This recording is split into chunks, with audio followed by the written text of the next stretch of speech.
ഞങ്ങൾ ഈക്വാലിറ്റി ഫെമിനിസത്തിനോട് സപ്പോർട്ട് ചെയ്യുന്നു.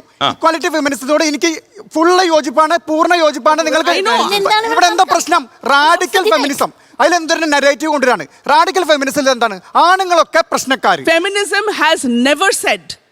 You are talking about radical feminism. I don't think any of us are party to radical feminism.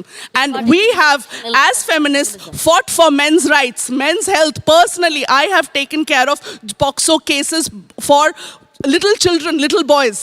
We have talked about boys' mental health. ഇതെല്ലാം ഞങ്ങൾ സംസാരിച്ചിട്ടുണ്ട്. ഈ കാലഘട്ടത്തിൽ ശരിക്കും ഈ കാലഘട്ടത്തിന്റെ ഒരു അനിവാര്യതയൊന്നും അല്ല ഈ ഫെമിനിസ്റ്റുകൾ എന്നുള്ളൊരു സംവിധാനം. കാരണം എന്താ വെച്ചാൽ ഇന്ന് ഈ നമ്മുടെ ഈ ലൈവായിട്ടുള്ള ഈ കാലഘട്ടത്തിൽ ഒരു ജെൻഡർ ഈക്വാലിറ്റി നിലവിൽ നിൽക്കുന്നത് തന്നെയാണ്. കാരണം എന്താ വെച്ചാൽ ഇപ്പോഴത്തെ കുട്ടികളെല്ലാം വളരെ ഫോർവേഡാണ്.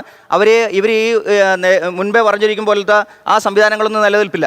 ഇപ്പോൾ ഇവരെ പോലുള്ള ആളുകൾ സപ്പോർട്ട് ചെയ്യുന്നതുകൊണ്ട് നമ്മളെ കലാലയം മുതൽ കോളേജ് തലം വരെയുള്ള യൂത്ത് പോലുള്ള ആൾക്കാർ ഈ വഴിതെറ്റി പോകേണ്ട പ്രധാന കാരണം ഇവരെ പോലുള്ള ആൾക്കാർ ആവശ്യമില്ലാത്ത കാര്യങ്ങൾ ഈ ചർച്ചയ്ക്ക് ഇടുന്നത് കൊണ്ടാണ്.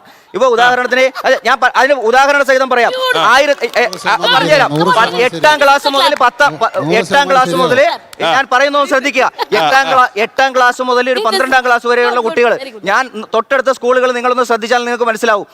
ഇവരെ പോലുള്ള ആളുകൾ സപ്പോർട്ട് ചെയ്യുന്നത് കൊണ്ട് അവിടെ മയക്കുമരുന്നിന്റെയും അതുപോലെ തന്നെ ഈ ഞാൻ